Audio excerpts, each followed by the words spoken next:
ऊर्ध्वमूलामदशाखम् वो पढ़िए भैया उसको। अश्वत्थं प्राहुराभ्यम् छन्दांसि यस्य पर्णानि जस्तं वेद स वेदवित्। धन्यवाद। आप लोग सब गीता कभी पारायण करेंगे, रिसाइटेशन सब लोग मन देकर सुनिए और हम प्रश्न भी पूछूंगा आपको, इसलिए ध्यान देकर सुनिए। श्री भगवान ने कहा जाता है कि एक शाश्वत अश्वत्थ वृक्ष है जिसकी जड़ें तो ऊपर की ओर है और शाखाएं नीचे की ओर तथा पत्तियां वैदिक स्रोत है। जो इस वृक्ष को जानता है वह वेदों का जानता है। आप लोग बोलिए मेरे साथ, पीछे पीछे दोहराइए। भगवान ने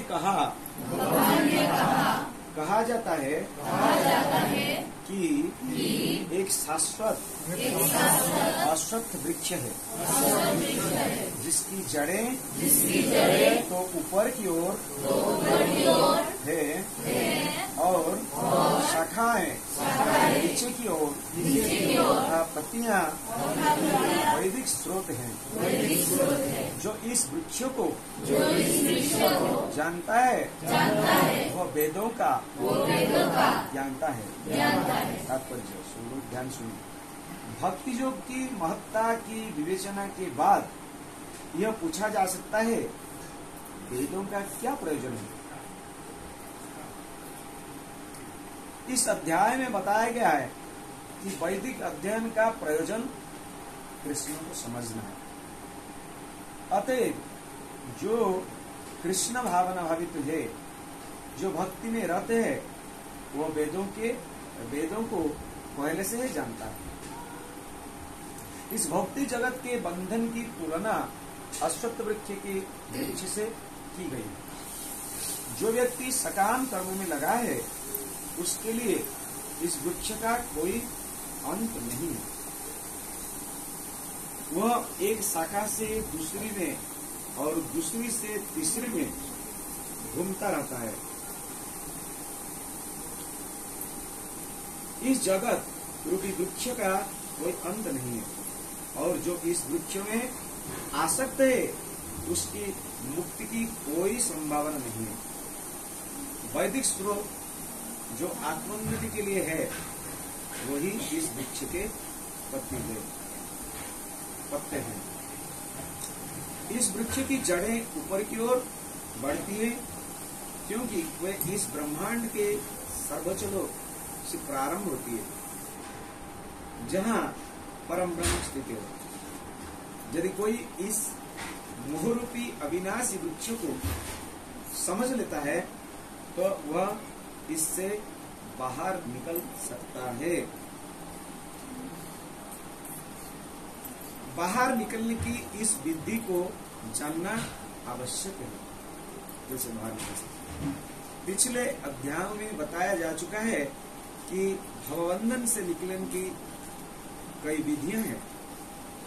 हम 13वें अध्याय तक यह देख चुके हैं कि भगवत भक्ति ही सर्वोत्कृष्ट विधि है। भक्ति का मूल सिद्धांत है भौतिक कार्यों से विरक्ति तथा भगवान की दिव्य स्रोतों का भगवान की दिव्य सेवा में अनुरक्ति। इस अध्याय के प्रारंभ में संसार से आसक्ति तोड़ने की विधि का वर्णन हुआ है। इस संसार की जड़ें ऊपर को बढ़ती है। इसका अर्थ है कि ब्रह्मांड के सर्वोच्च लोक से पूर्ण भौतिक पदार्थों से यह प्रक्रिया शुरू होती है। वहीं से सारे ब्रह्मांड का विस्तार होता है जिसमें अनेक लोग उसकी शाखाओं के रूप में होते हैं। इसके फल जीवों के कर्मों के फल के अर्थात धर्म, अर्थ, काम तथा मुख्य के द्योतक हो। यद्यपि संसार में ऐसे वृक्ष का जिसकी शाखाएं नीचे की ओर हो तथा जड़ें ऊपर की ओर हो, कोई अनुरोध नहीं है, किंतु बात कुछ ऐसी ही है। ऐसा वृक्ष जलाशय के निकट पाया जा सकता है। हम देख सकते हैं जलाशय के तट पर उगे वृक्ष का प्रतिबिंब जल में पड़ता है, तो उसकी जड़ें ऊपर तथा शाखाएं नीचे की ओर दिखती है। दूसरे शब्दों में यह जगत रूपी वृक्ष आध्यात्मिक जगत रूपी वास्तविक वृक्ष का प्रतिबिंब मात्र है। इस आध्यात्मिक जगत का प्रतिबिंब हमारी इच्छाओं में स्थित है। जिस प्रकार वृक्ष का प्रतिबिंब जल में रहता है, इच्छा ही इस प्रतिबिंबित भौतिक प्रकाश में वस्तुओं को स्थित होने का कारण है। जो व्यक्ति इस भौतिक जगत से बाहर निकलना चाहता है, उसे वैश्लेषिक अध्ययन के माध्यम से इस वृक्ष को भलीभांति जान लेना चाहिए। फिर वह इस वृक्ष से अपना संबंध विच्छेद कर सकता है। यह वृक्ष वास्तविक वृक्ष का प्रतिबिंब होने के कारण वास्तविक प्रतिबिंब है, प्रतिरूप है। आध्यात्मिक जगत में सब कुछ है।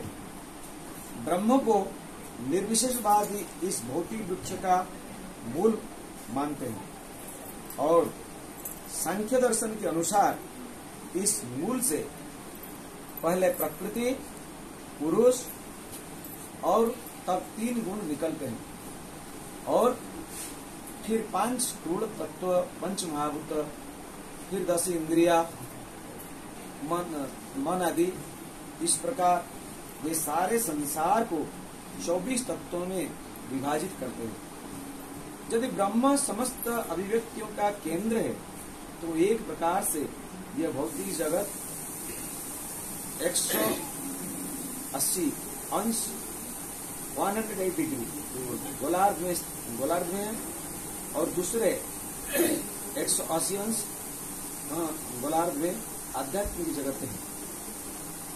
चूंकि यह भौतिक जगत उल्टा प्रतिबिंब है, अतः आध्यात्मिक जगत में भी इस प्रकार की विविधता होनी चाहिए।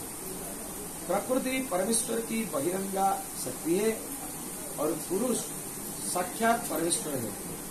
इसकी व्याख्या भगवद्गीता में हो चुकी है। चूंकि यह अभिव्यक्ति भौतिक है, अतः क्षणिक है। प्रतिबिंब भी क्षणिक होता है, क्योंकि कभी यह दिखाता है और कभी नहीं दिखाता, कभी नहीं दिखता, कभी दिखता है, कभी नहीं दिखता। परंतु वह स्रोत जहां से यह प्रतिबिंबित होता है, शाश्वत है। वास्तविक वृक्ष के भौतिक प्रतिबिंब का विच्छेदन करना होता है। जब कोई कहता है कि अमुक व्यक्ति वेद जानता है, तो इससे समझा जाता है कि वह इस जगत की आसक्ति से विच्छेद करना जानता है। यदि वह इस विधि को जानता है, तो समझिए कि वह वास्तव में वेदों को जानता है। जो व्यक्ति वेदों के कर्मकांड द्वारा आकृष्ट होता है, वह इस वृक्ष की सुंदर हरी पत्तियों से आकृष्ट होता है।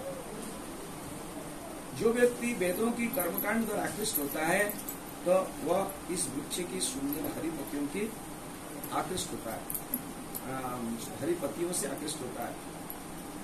वह वेदों के वास्तविक उद्देश्य को नहीं जानता। वेदों का उद्देश्य भगवान ने स्वयं प्रकट किया है और वह है इस प्रतिबिंबित वृक्षों को काटकर आध्यात्मिक जगत के वास्तविक वृक्ष को प्राप्त करना। यहाँ श्रील प्रभुपाद जी के तात्पर्य से समाप्त।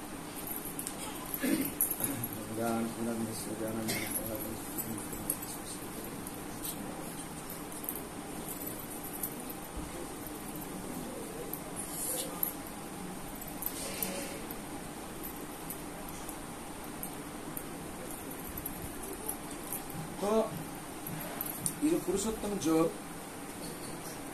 भगवान एक के बाद एक बोलते बोलते ये पुरुषोत्तम योग, पुरुषोत्तम स्वयं भगवान के बारे में इस अध्याय में बताया जाता है। भगवान के जो सृष्ट ये संसार के बारे में बताया जाता है।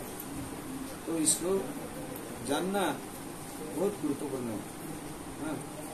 तो हम लोग आगे से पहला अध्याय में क्या क्या अध्याय से पार करके आए हैं आप लोगों को पता है ना। जैसे पहले अर्जुन विषाद जो, उसके बाद सांख्य जो, कर्म जो, विज्ञान जो, कर्म संन्यास जो, उसके बाद ध्यान जो, ज्ञान विज्ञान जो, उसके बाद अक्षर ब्रह्म जो, उसके बाद राज विद्या राजविध जो, उसके बाद विभूति जो, उसके बाद विश्वरूप दर्शन जो, उसके बाद भक्ति जो, उसके बाद प्रकृति पुरुष जो, उसके बाद गुणत्रय विभाग जो, उसके बाद ही आता है पंचदश अध्याय पुरुषोत्तम योग। इसके अध्याय प्रभुपाद तत्व की लिखते हैं कि भक्ति करने से हो जाता है।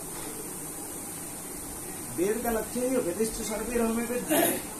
हम सब वेद जो पढ़ते हैं, वेद का उद्देश्य क्या है? वेद का उद्देश्य है भगवान को जानना। और वेद पढ़ते पढ़ते हम भगवान को नहीं समझ पाए, भगवान के चरण भक्ति नहीं कर पाए, तो वेद पढ़ने का क्या फायदा? ज्ञानी मान पुष्पितन वाचन प्रबद्धन की पुष्टि।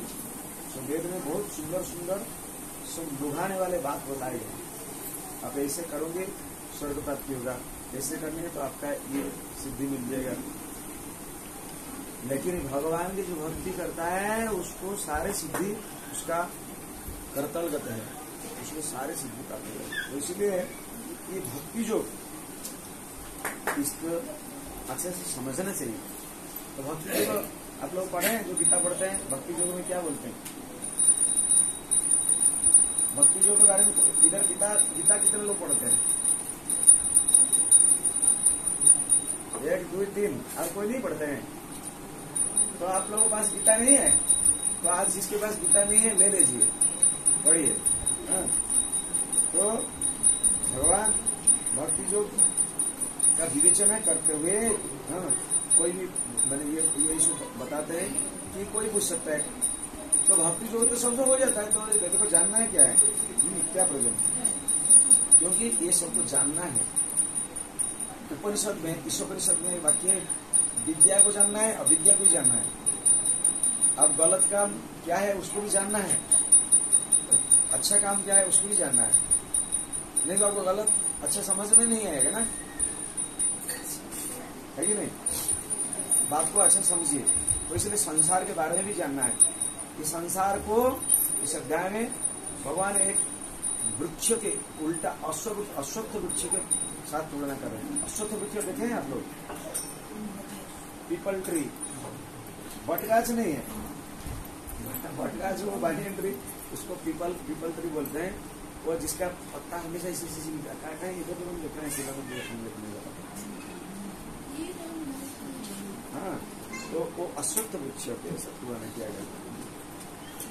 तो ये जो संसार है, कोई आज मेरे को आज ऑल इंडिया रेडियो का कोई पद्म साहब को उसका एक उधर कर्मचारी तो इंटरव्यू लेना है, तो बोला एक प्रश्न है हमारा, जे बोलिए, लोग बोलते हैं जगत मिथ्या है, ब्रह्म सत्य है, भगवान सत्य है, क्या आपका जवाब है? तो मैं आपसे ये प्रश्न पूछता हूँ, क्या आपका उत्तर है? ब्रह्म सत्य है, जगत मिथ्या है। कितने लोगों को ये बात के बारे में पता है? आप लोग आते हैं, बहुत दिन से सुनते हैं। जगत मिथ्या है ना जगत सत्य है?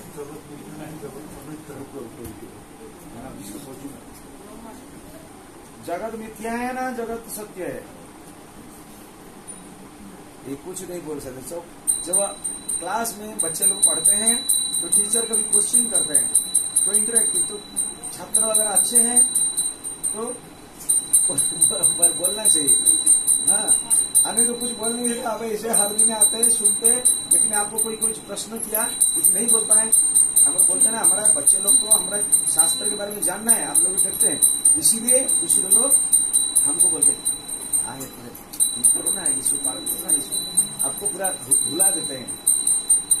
इसीलिए अपना शास्त्र के बारे में जानना है। हमारे सनातन धर्म किसी को ये नहीं करते हैं, निंदा नहीं करते, किसी को समालोचना नहीं करते, लेकिन इसके बारे में भी जानना चाहिए। जब नहीं जाना है तो आपको बड़ी इजीली सहज में दूसरे लोग आपको मोटिवेट कर लेंगे। ये संसार जो है, ये संसार सत्य है ना मिथ्या है? माता जी आपको दीपा माता जी बहुत कुछ सुन रहे, मिथ्या है।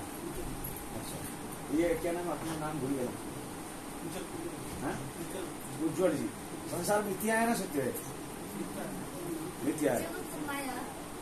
मिथ्या, हम तू भी पश्चिम, हम जो बोलेगा वही बोले, मिथ्या है ना सत्य है? मिथ्या। कितने लोग मिथ्या बोलते हैं, हाथ उठाइए। मिथ्या है। ये अध्याय में जो पढ़े हमें इसलिए बोला प्रश्न दे, इसमें अध्याय में क्या बोलते हैं? एक आध्यात्मिक जगत है, इसका ये उल्टा प्रतिबिंब प्रतिफलन है। उधर जो भी है उधर है, उधर भी नारी है पुरुष है, इधर भी नारी पुरुष है, उधर भी काम है इधर भी काम है, लेकिन वो काम हम लोग का जड़िए काम नहीं है। ऐसे जैसे हम लोग उपभोग करने से उधर से पवित्र भाव सब भगवान का आनंद दान करने के लिए आनंद में रहे हैं। वहां भी गौ माता गौ है, यहाँ भी गौ है, देखो दिव्य गौ है, वो उल्टा प्रतिबिंब है। यहाँ उधर जो कुछ है इधर उस सब का सारे कुछ है। अच्छा, कोई लोग बोलते हैं भगवान निराकार है, तो आपका पिताजी क्या पिताजी है कि नहीं? आप जैसे आप अभी जन्म लिए, माँ पिता से जन्म लिए, तो आपका माँ पिताजी का जो बाप है वो भी किसी से जन्म लिया है, वैसे से जन्म लिए तो उसे कोई फॉर्म है ना, ऐसे स्वर्ग से गिर गया। तो कोई लोग बोलते हैं भगवान निराकार है, भगवान में कुछ नहीं है, ऐसा नहीं है। भगवान श्याम सुंदर भगवान, लेकिन भगवान के सारे अंग है। ब्रह्मा स्तुति करते वेणुं वरंतम अरविंद दलायताक्षम वरावतं संग सीतांबुद सुंदरंगम कंदर्प कोटि कमनीय विशेष शुभम गोविंदमादि पुरुषं तमं भजामि। भगवान का रूप बनना, भगवान के सुंदर दिल से मुरली बजाते हैं, मोर पंख है, जो नवघन के सुंदर रूप है, वेणु कनंदर अरविंद, भगवान के आंच कमल के समान है, चरण कमल है, इतना सुंदर है, सब लोग उसको ध्यान करते हैं। हाँ, ऐसे बहुत सुंदर बनना क्या? ब्रह्मा जी बोलते, तो हम कैसे बोल सकते हैं नहीं? तो ये जगत जो देखते हैं सब कुछ ये भगवान को आध्यात्मिक जगत में है, तो आपको समझना चाहिए, आप समझिए कि ये जगत मिथ्या नहीं है, ये जगत सत्य है लेकिन अविनश्वर नश्वर है, अविनश्वर नहीं नश्वर है, नाशवान है। हम आज जो भी देखते हैं ये 50 साल के बाद ये ऐसा नहीं रहेगा, लेकिन भगवान को जैसे देखते हैं वैसा करोड़ों साल से वैसा रहेंगे, रह रहे हैं। तो इसीलिए मैंने ये जो चैप्टर में पढ़े जो शास्त्र एक आध्यात्मिक जगत है, तो आध्यात्मिक जगत का ये विकृत प्रतिफलन है, जो इंग्लिश समझते हैं perverted reflection of the spiritual world. This world is the perverted reflection of the material spiritual world. आध्यात्मिक जगत में गए ये विकृत प्रतिफलन है। यहाँ जहाँ कुछ है वहाँ जो कुछ है, यहाँ सब कुछ है, लेकिन विकृत कुछ है। हम बोला ना, जैसे आप एक तालाब के पास खड़े, उधर एक अश्वत्थ वृक्ष है, कोई पेड़ है, कभी देखे ना किसका एक्सपीरियंस है?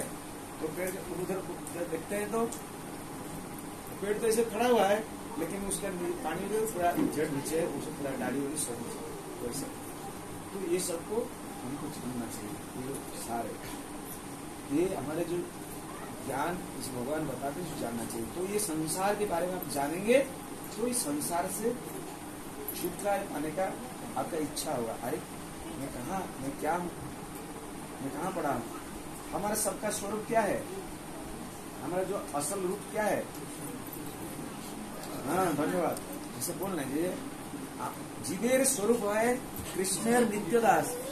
हम लोग कृष्ण के दास है, कृष्ण के अंश है। ममेवांशु जीवन के इस अध्याय में आगे रहे जे हम कृष्ण के दास है, अंश है। तो हम इसको अनुभव करते हैं। हम राम, हम श्याम, हम देवी, हम निर्मला, हम श्रीलंगाई, हम असमीज, हम उड़िया, हम इंडियन, हम अमेरिका, ऐसे सोचते हैं। हमारा वास्तविक स्वरूप हम नहीं समझते। तो इसीलिए इसको कैसे समझना है भगवान बताते हैं। तो ये सब चीजों के बारे में जानना चाहिए। जो कर्मकांडीय लोग हैं, प्रभुपाद जी इसका तात्पर्य का अंत में बोलते हैं, जो कर्मकांडीय है, कर्मकांडीय में जिसको चाहिए फल, फलाकांक्षी, तो वो लोग इतना बुद्धिमान नहीं है। इसमें बताया गया है।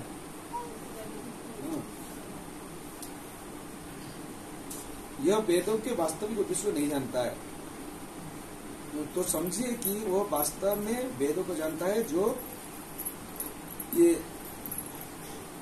भगवान के बारे में जानता है, जो ये विधि को जानता है। और जो व्यक्ति वेदों का कर्मकांड द्वारा आकृष्ट होता है, वह इस वृक्ष को सुंदर हरिपत्तियों में आकृष्ट होता है। सुंदर हरिपत्तियां के इसका जो तरह तरह का उसका फल, उसका ये करने से वो मिलेगा, आकृष्ट हो जाता है। तो हमको क्या चाहिए? हमको कुछ नहीं चाहिए, हमको चाहिए भगवान की भक्ति। अगर आपको भक्ति मिल गया तो सब कुछ मिल गया। कर्मी ज्ञानी भुक्ति मुक्ति सिद्धि कामी सकल अशांत कृष्ण भक्त निष्काम अतएव शांत। कृष्ण भक्त जो होते हैं वो बहुत दुर्लभ होते हैं। उनको कुछ नहीं चाहिए, मेरा प्रभु कोई मेरे को चाहिए, मैं प्रभु का ही सेवा करूं, प्रभु का गुणगान करूं, प्रभु के लिए जो भी कुछ करते हैं प्रभु के लिए। ये संसार भी है प्रभु का संसार, कृष्ण का संसार। तो वो लोग इसमें आकृष्ट नहीं होते। वेदों का उद्देश्य भगवान ने स्वयं प्रकट किया है, और वह है इस प्रतिबिंबित वृक्ष को काट कर आध्यात्मिक जगत के वास्तविक वृक्ष को प्राप्त करना। तो ये जो वृक्ष, इसमें हम लोग सब बोलो जो तरह तरह का कामना वासनाएं हैं सबके अंदर, तो उसको कैसे पहले बताएं। इसे विरक्त होना। विरक्ति कैसे आएगा? ज्ञान से आएगा। ज्ञान कैसे आएगा? भक्ति से आएगा। और बहुत कुछ लोग प्रश्न करते हैं, पहले भक्ति है ना पहले ज्ञान है? तो इसीलिए जो सुनते हैं उसको याद रखना है, नोट करना है, फिर उसको डिस्कशन कर सकते हैं। नहीं तो आप आए, हमारा देखिए जो अच्छे जो बड़े बड़े मंदिर में क्लास होता है, लोग नोट करने के लिए कागज कलम ले जाते हैं, फिर उसको बाद में अनुशीलन करते हैं। तो मैं पहले एक प्रश्न से अभी बता, भक्ति आगे है ना ज्ञान आगे है?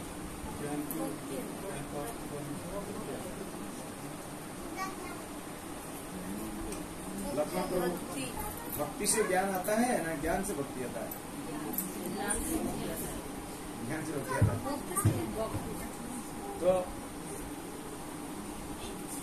इसको अच्छे से समझिए। पहले आप निष्कपट भाव से, सरल भाव से भक्ति करते हैं, तो भक्ति से सब कुछ है। भक्ति विरक्ति सब कुछ में जो दूसरा चीज आ जाता है। लेकिन पहले भगवान के बारे में जानना है, कैसे साधु शास्त्र से जानना है। लेकिन भक्ति कोई करता है तो उसको सारे ज्ञान हो जाता है। जस्मिन विज्ञान सर्वमेव विज्ञान बोलते हैं। कोई माने मूर्ख है, अनपढ़ व्यक्ति है, लेकिन भगवान के भक्त है, उसको सब ज्ञान के बारे में पता है।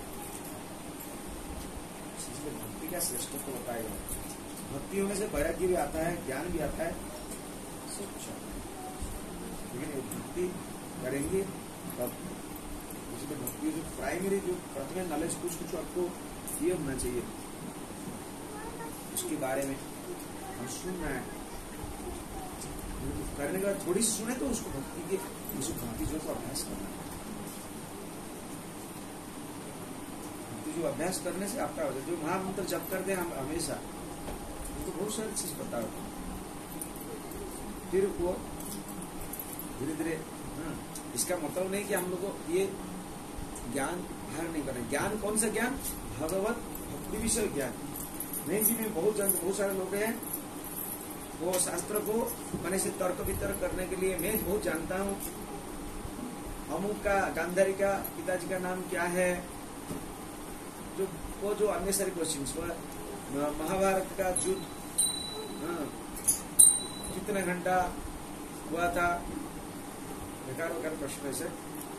वो ज्ञान हमको भगवान के बारे में, भगवान कौन है, भगवान की सृष्टि क्या है, कैसे उनके चरण में हम लोग शरणापन्न हो सकते हैं, कैसे सार सरल से उनको प्रसन्न कर सकते हैं, उनका भक्तों का कैसे हम सेवा कर सकते हैं, ये सब जानना है। ये आध्यात्मिक ज्ञान है, इसको जानना जरूरी है। लेकिन कुछ लोग होते हैं ऐसे अपने को दिखाने के लिए, बहुत सारे हम तो बहुत जानता हूँ, चारों वेद भी पढ़ लिया, वेद लेकिन चारों तो पढ़ लिया, लेकिन बोले भगवान कौन है? भगवान निराकार है।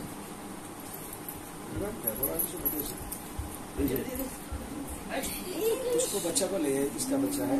भगवान भोग लगाते हैं ना, किसका बच्चा है? उसको थोड़ा रखिए पास में। हाँ, अच्छा बच्चा का तो कोई नहीं, छोटा बच्चा वो और अवध हो गया। तो इसीलिए यहाँ ये संसार सागर से हम लोग को छुटकारा पाने के लिए ये सब तत्व के बारे में जानना है। जैसे हम लोग को कैसे आसक्त हुए, जो मिथ्या आसक्ति, हम चाहते हैं हम सुखी होंगे, सब लोग चाहते हैं। कोई इधर है जो दुख चाहता है, कोई भी नहीं चाहता, क्योंकि चिमटी से लेकर ब्रह्मा तक सब जीव चाहते हैं सुख शांति में रहना है। सबका एक स्वभाव होता है, क्योंकि हम भगवान का अंश, भगवान सुखमय है, आनंदमय है, तो हमारे स्वरूप है, हम भी आनंद में रहना चाहते हैं, कोई दुख नहीं। लेकिन हम लोग आनंद का उच्च को नहीं जानते। जो आनंद प्राप्त करेंगे कैसे, सहज सरल भाव से, वह आनंद का उच्च क्या है हम नहीं जानते। इसीलिए भगवान बताते, भगवान ही आनंद का उच्च है। अहम सर्वस्व प्रभो मतः सर्वम प्रभो। हम आनंद के उच्च हो, मेरे से सब कुछ आया है। मतः सर्वम प्रभो, I am the source of everything, from me everything emanates. इति मत्वा भजन्त्यमान् बुधाभाव समन्विता। जो पंडित व्यक्ति इसमें लास्ट में बोलते हैं, एतद् बुद्ध्वा बुद्धिमान् स्यात् कृतकृतस्वार्थ। जो मन इसमें लास्ट में बोलते हैं, जो ये मैं पुरुषोत्तम, मेरे को जो जानता है वो मेरा भजन ही सर्वभाव में करता है।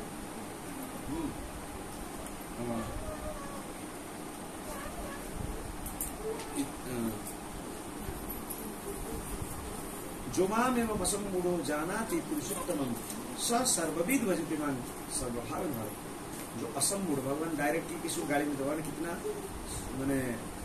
मैंने अच्छा बोलने वाले, हम लोग किसी को डायरेक्ट बोलते तुम मूर्ख हो, बदमाश हो, लेकिन बोलते हैं जो असम्मूढ़ है। असम्मूढ़ मतलब कितना पोलाइट बोलते, जो असम्मूढ़ मतलब जो मूढ़ नहीं है, उल्टा उसका बोलते हैं जो मूर्ख नहीं है, जो बुद्धिमान है, वो मेरा ही भजन करता है। असम्मूढ़ जानाति पुरुषोत्तम, मेरे को पुरुषोत्तम में भगवान सबके ईश्वर हूँ, संसार का मूल हूँ, मेरे से ही सब सुख प्राप्त करने वाले है। ये जो जानता है उस सर्वविद सब तरह से इनका भजन करता है, भक्ति करता है। इसीलिए ये सब चीज को हमको जानना चाहिए। ये सब चीज को जानने से हम भक्ति का पूरा अग्रसर होंगे। लेकिन आप लोग सब आते हैं तो आपका इसका प्रमाण क्या है? जैसे आप लोग मैंने समझते हैं तो आगे बढ़ना है, मतलब इस चीज को सुने। जैसे हम लोग सुने कि ये भगवान के नाम ही कलियुग में सबसे बड़ा आधार है, बड़ा शक्ति है, बड़ा उपाय है। भगवान समझ लीजिए, लेकिन करते हैं करना है तब आप और आपको भगवान आपके हृदय में और बुद्धि प्रदान करेंगे। और शक्ति प्रदान करेगी। मुझे प्रैक्टिस करना है। अगर प्रैक्टिस नहीं करते, आए इधर सुने और कुछ प्रश्न भी नहीं है, तो जो प्रश्न पूछते हैं वो बुद्धिमान होते हैं।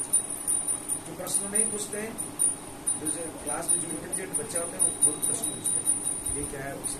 और प्रश्न ऐसा नहीं पूछना है कि बड़े बड़े जो एब्स्ट्रैक्ट क्वेश्चन, प्रश्न पूछने के लिए भगवान की कृपा, गुरु वैष्णव की कृपा भी चाहिए कि वो ठीक से कोई प्रश्न मैंने कुछ वितंडा प्रश्न होते हैं, बेकार प्रश्न, कुछ मैंने उसका कुछ ये नहीं, ऐसे जान के कुछ फायदा भी नहीं। फिर भी आपको विश्व देंगे प्रश्न पूछ सकते हैं, क्योंकि आपका मन में कुछ डाउट है, पूछ सकते हैं। तो इससे हम लोग आगे बढ़ेंगे।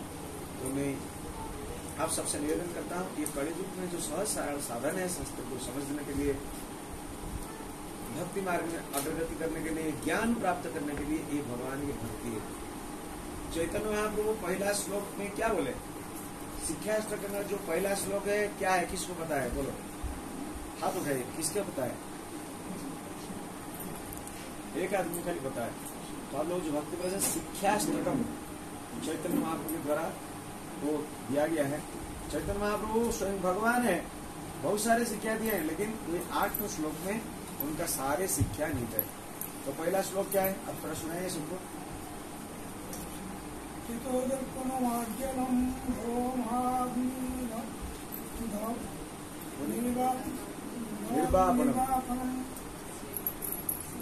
श्रेयः कैरव चंद्रिका वितरणम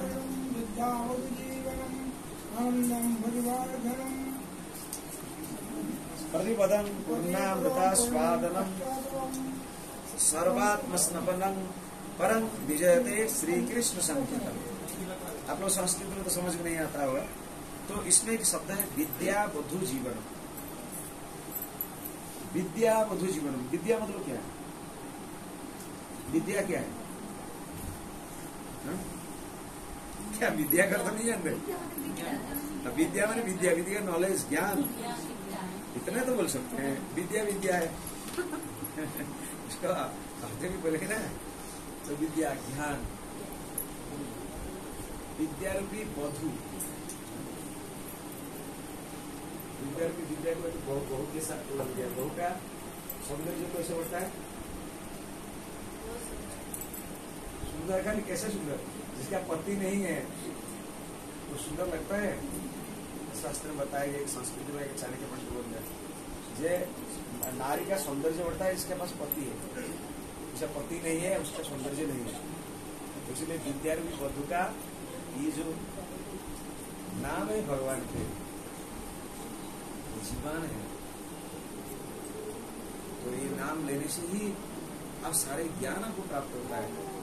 इसलिए ईश्वर को उदाहरण दिया।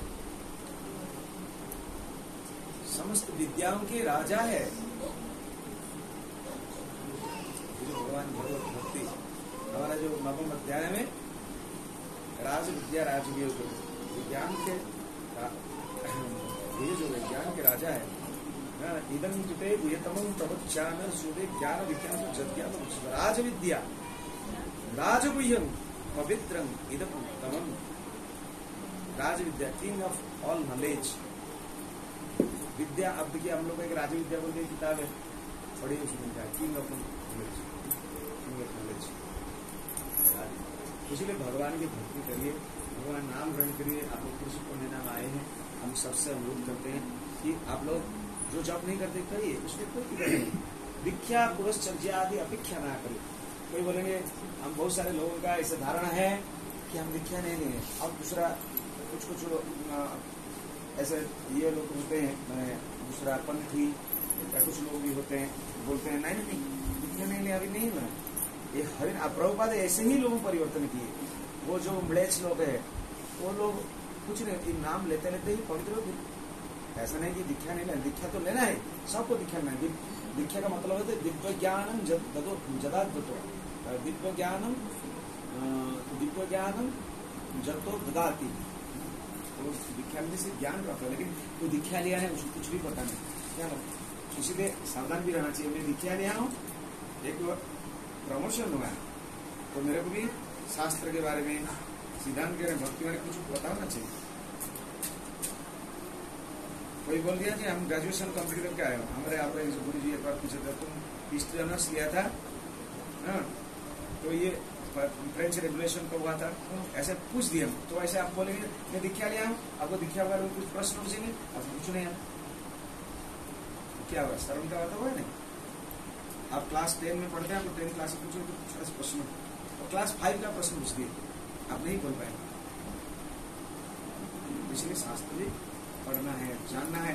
आसो इसके सब गुरु कैसे भाई, गुरु पहले भगवान से आप लोग प्रार्थना करना है। प्रभु गुरु तो हम लोग पहले सदगुरु होते हैं, भगवान के साक्षात स्वरूप होते हैं। तो गुरु का विषय में पढ़ना क्या है, गुरु कैसा होना चाहिए, गुरु का लक्षण क्या है। तो पहले भगवान से प्रार्थना करना है। ये नाम जब करते हो तो भगवान जब प्रार्थना करेंगे आपका हृदय में चैत्य गुरु कृष्ण यदि कृपा करे कोनो भाग्यवान है, गुरु अंतर्जमी रूप सिखाया। बहुत सारे सदगुरु हम गुरु को पहचान नहीं पाते ऐसे जो वैसे, लेकिन शास्त्र में प्रमाण दिया गया, बताया गया है बहुत सदगुरु होते हैं, लक्षण है। इसलिए पहले हम इसे भक्ति करते हैं, आप नाम जप करिए, फिर आप लोग आगे बढ़ेंगे। हम लोग सबका भगवान के धाम में जाना है। भगवान नाम कैसे है, तब तो उसको भगवान के बारे में जाने। जैसे हम लोग ये अश्वत्थ वृक्ष के बारे में, ये अश्वत्थ क्या है, जैसे अश्वत्थ को बोला है, संसार को एक अश्वत्थ के साथ तुलना किया गया है, वो विकृत प्रतिफलन है। एक विकृत अश्वत्थ, उल्टा अश्वत्थ वृक्ष है। गोलोक धाम में वही अश्वत्थ वृक्ष है, लेकिन सब कुछ ये सब उसके बारे में जानना चाहिए। तो आप सबसे अनुरोध है कि भगवान के नाम जप करिए, ये गीता पढ़िए। गीता भागवत को समझने के लिए, भक्ति शास्त्र समझने के लिए भगवान की कृपा चाहिए। जो कुछ भगवान से शरणागत होकर पढ़ता है, हम क्यों वंदना करते हैं मंगलाचरण, और जहाँ भी हम लिखिए भागवत होता है तो पहले मंगलाचरण वंदना करते हैं। हमारे कोई शक्ति नहीं समझने के लिए, हम गुरु कृष्ण की कृपा प्रार्थना करते हैं। हमारा ये ब्रेन जो काम करता है भगवत कृपा से ही काम करता है। तो हम जितना उनके चरण में शरणागत होंगे तब काम करें, नहीं तो शब्द संयोजन नहीं होगा। जो जितना भगवान के प्रिय होता है वो उतना व्रत। अब कुछ ऐसे देखा जाता है भी तथाकथित, ये भी आप लोगों को भी क्लैरिटी कर देना चाहिए। कुछ लोग बहुत अच्छा प्रवचन करते हैं लेकिन पालन नहीं करते। पालन भी, जिसका जीवन में ये पालन करते हैं उसको भी देखना चाहिए। हम कुछ बता दिया, ये नहीं करता, उस पर कुछ तो ठीक है, यही समाप्त करते हैं। 3:45 हो गया। तो प्रसाद अभी उसको सबको दीप दान करना है, लेकिन दीप दान करने के लिए आप लोग ऐसे एक एक करके, जैसे एक साइड में माताएं रहिए, हाथ बांधे, पहले पुरुष लोग कर सकते हैं, ये हो जाता है। तो माताएं करिए, कीर्तन करेंगे, और उसके बाद और प्रसाद के बाद किसी समय उधर जा सकता है। तो बच्चों कुछ आते हैं, हम आए नहीं देखते हैं, उधर जाके उधर जाने से अच्छा होता है। तो किसका कोई प्रश्न है? जैसे इसमें बताया गया है कि वो वृक्ष के बारे में, इसकी जड़ें, जैसे अगर उसको हम लोग नहीं जान पाए कि वो वृक्ष है क्या, तो उसको जानने के लिए क्या और करना पड़ेगा? जैसे कि वो वृक्ष आप बताया कि जल में दिखाई देता है। इसमें भगवान बताया ना वृक्ष क्या है, ये संसार को वृक्ष के साथ तुलना किया गया, शास्त्रों को बना है। तो शास्त्र पढ़ने से संसार के बारे में एक अध्याय में पूरा सुंदर रूप से बनना चाहिए। ये अध्याय में बताइए, जो श्लोक भी पढ़े, संसार को एक वृक्ष के साथ, उसका पत्तियां, वेदों का विभिन्न तरह का जो ये है ऋचाओं है, तो उस बारे में आपको पता चलेगा। शास्त्र पढ़ना नहीं जान पाए तो नहीं जानना, हमको जानना है, नहीं जानना। कोई नहीं जानता है तो भगवान के नाम से प्रार्थना करिए कि हम कुछ समझ नहीं पाए, हमको बुद्धि दीजिए, तब मैं समझ पाऊंगा। कोई ऐसे हम लोग देखते हैं, हम लोग ईश्वर में जो दीक्षा लेते हैं तो परीक्षा होता है। कुछ अनपढ़ लोग हैं, अनपढ़ लोग भी दीक्षा लेते हैं, तो कैसा होता है, उसको सुन के याद रखते हैं। जो भी आता है उनका सरलता, उनका व्यवहार देखकर गुरु जी उसके प्रति प्रसन्न होता नहीं है, ठीक सही व्यक्ति, भले ही वो लिखा पढ़ा नहीं जानता है, लेकिन वो सरल है, भगवान के प्रति भक्ति है। जैसे हम बोलते हैं, अभी एक महाराज जी बोलते हैं, भोग लगाने का मंत्र है, भगवान को जगाने का मंत्र है, सुलाने का मंत्र है, लेकिन कोई व्यक्ति उसको आता है नहीं, लेकिन भाव है मेरा प्रभु में खिला था, जो भोग लेकर जाते हैं भगवान को बुलाना है कि आप ग्रहण कीजिए, मैं आपके लाइन में कुछ पूजा उजा नहीं, गुरु जी को प्रार्थना करना है, आप गुरुदेव मेरे कुछ नहीं आता है, आप मेरे तरफ से मेरा होकर आप भगवान को दीजिए। ऐसे भाव से करता है तो भगवान ग्रहण करते हैं, नहीं इसे रख दिया कुछ नहीं भगवान के मैंने जड़ को तरह इसे सोचे ऐसे भाव से भी भगवान, लेकिन शास्त्र को जानना है। मैं आपको इसलिए बोला कि आपको नहीं समझ में आता है भगवान से प्रार्थना करिए, लेकिन शास्त्र पढ़िए। कोई गीता पढ़ता है बहुत पढ़ा लेकिन समझ में नहीं आया, पढ़ो भगवान से आक्रोश से प्रार्थना करो, तो मैं समझ में नहीं आता है मैं क्या करूँ। और जो सो विधि निषेध बताइए उसको भी पालन करो, ठीक है। और किसका कोई प्रश्न है बोलिए।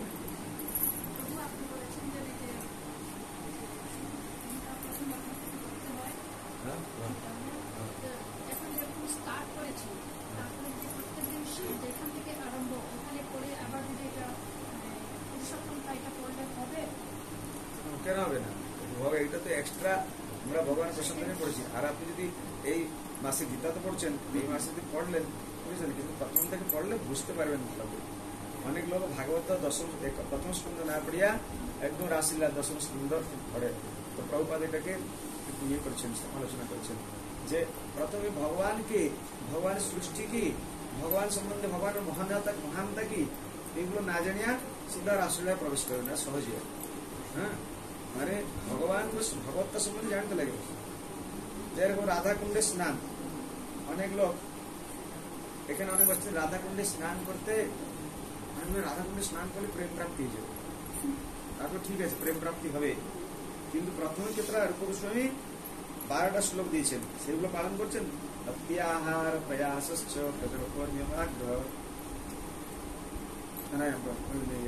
वाचो वेगम मनसा क्रोध वेगम जिह्वा वेगम उदरपस्थ वेगम एतान वेगान जो विषयत धीर सर्वामपि पृथ्वीं सशिष्यात् प्रत्याहार प्रजल्पश्च प्रयासोऽन्यमाग्रह जनसंगश्च मूल्यं च शरीरभक्ति विनश्यति। ये सब धीरे धीरे जाके उधर अगर ये सब फुलफिल करते हैं, जैसे आपका अभी वाणी का वेग को संयम नहीं किए, बाचो मन का वेग संयम नहीं किए, कुछ जब तक जो कुछ बोल देते हैं, किसी को गाली देते हैं, किसी को अपना इंद्रिय का उपस्थ का वेग का दमन नहीं, किसका मैंने जन इंद्रिय का संयम नहीं हुआ है, बाचो मनसा क्रोधों को नियंत्रण नहीं कर पाए, बाचो मनसा क्रोधों जिहा नहीं, जो भी कुछ मन होता है तो बहुत अच्छा लगता है, खा लिया। तो वो सब को एक एक स्तर जाकर जो इसे पाकर वो शुद्ध भक्त वो जो स्नान करता है तो बोले आप क्या नहीं करें, अब जाओ राधा वृंदावन जो भक्ति स्नान सरस्वती कर दिए, बोले मैं कल भेजा देती शिशु कल 2 दिन पहले प्रणाम करो, हे राधारानी कब ऐसा मेरे दिमाग मेरे को शुद्ध करेंगे। अब भगवान माथा में पानी छिटाए।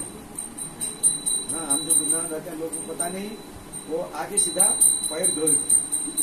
गोवर्धन तो बहुत लोग 1000 लोग परिक्रम करते हैं, उसमें लिखा है पूरा, आप लोग कभी ध्यान से देखिएगा, पैर न धोएं, पैर न धोएं ऐसा लिखा है, कपड़ा वपड़ा न धोएं, साबुन मत लगाइए, विशेषकर पैर न धोए लिखा है। तो ये राधारानी का साक्षात शरीर है, लेकिन जो समझते नहीं बलराम को परिक्रमा फल मिलेगा, परिक्रमा को जानते नहीं, आए सीधा थकान होकर आ जाते हैं, परिक्रमा करते हैं राधा कुंड में वही वो पागल उगाते हैं। हम जितना बार उधर तो मेरे को अच्छा नहीं बोलता हूँ, जैसे ये राधारानी का क्या आपका चरणामृत राधारानी को दे रहे हैं, आपका चरण ब्रज, इसलिए ये बोलने का उद्देश्य है कि हम लोग को ये सब सीधे शुद्ध होना है, शुद्ध होने से ही हम भगवत तत्व को समझ पाएंगे। तो इसलिए पहले से पढ़ना अच्छा है, लेकिन आप पुरुषों हमारे विशेष एक्स्ट्रा पढ़ते हैं तो अच्छा है, ठीक है। और इसलिए किसी सब ले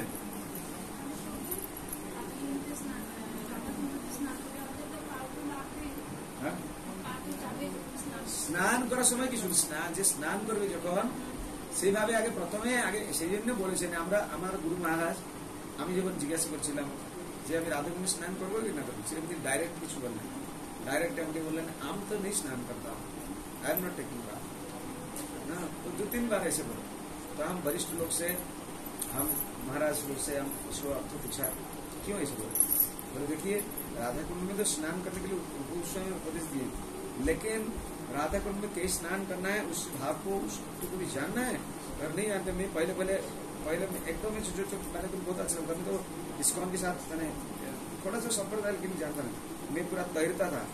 राधा कुंड ऐसा नहीं है, राधा कुंड साक्षात शरीर।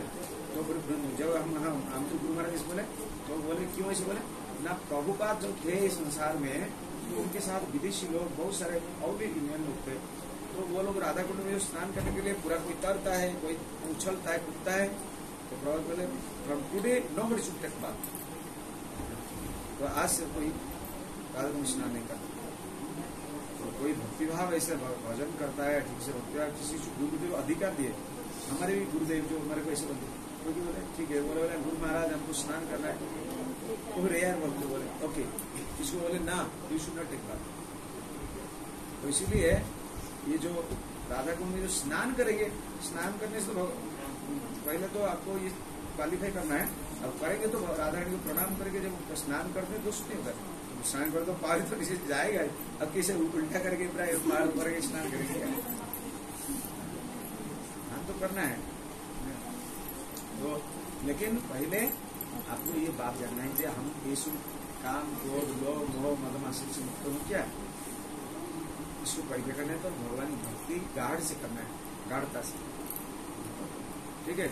तो यही समाप्त करते हैं, कोई देरी हो गया, 4 बज गया हमारा, ये शिलन का सिस्टम प्रदान और आगे बस होते होते हम लोग 3 बजे 3:30 बजे के साथ करने के लिए सूचित है। अभी मंदिर खुलेगा, वो आरती करेंगे, सब लोग दीप दान करेंगे, ठीक है। तो मैं आपको आगे बता देता हूँ, अब मंत्र 2 बार बोलता हूँ और बाकी आप लोग हरे कृष्ण महामंत्र बोलते बोलते भगवान चरण में 4 बार, 2 बार, मुखंड 3 बार नमस्कार कर दिखाइएगा, प्रणाम करके हरे आगो चलो हरे कृष्ण कीर्तन करते रहिए, ठीक है। बोले गोवर्धनधरं वंदे गोपालं गोपरूपिणं गोकुलश्च विशानं